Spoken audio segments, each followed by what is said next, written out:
Саламатсыңарбы балдар, кутмандуу күнүңөр менен. Бүгүн биз силер менен кыргыз адабияты сабагын өтмөкчүбүз. Бүгүнкү сабакта Майрамкан Абылкасымова эжебиздин «Эстелик сүйлөйт» деген поэмасы жөнүндө сөз кылабыз. Алгач биз силер менен Майрамкан Абылкасымова жөнүндө маалымат алалык. Кыргыз Республикасынын эл акыны Майрамкан Абылкасымова 1936 жылы 7 ноябрда Кемин районуна караштуу Жаңы Алыш деген айылда туулган. Ал алгач өз айылындагы 7 жылдык мектепти бүтүп, Фрунзедеги кыздар педагогикалык окуу жайын 1953 жылы аяктаган. Маяковский атындагы кыз келиндер педагогикалык институтунун филология бөлүмүн 1958 жылы бүткөн. Анын алгачкылары Жеңишбек деген ат менен 1952 жылы жарык көрүп, ошондон тартып ырлары басма сөз беттеринен орун ала баштаган.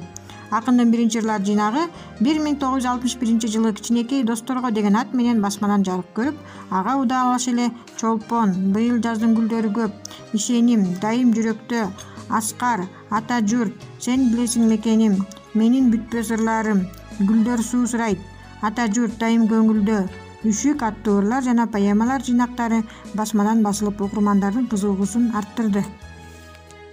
Анда биз Майрамкан Абылкасымованын «Эстелик сүйлөйт» деген поэмасына көңүлүбүздү буралык. Гүл сеңселет таажыларын бийлетип, нектарына кимдир бирөө кусабы?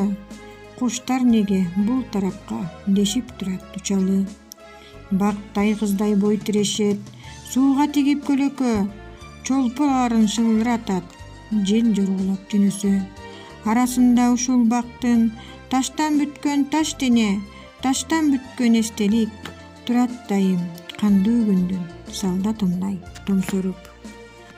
Эми балдар, поэманын калганын өзүңөр улантып, көркөм окугула. Андан кийин кайтарым байланышка даярдангыла. Жакшы калгыла балдар.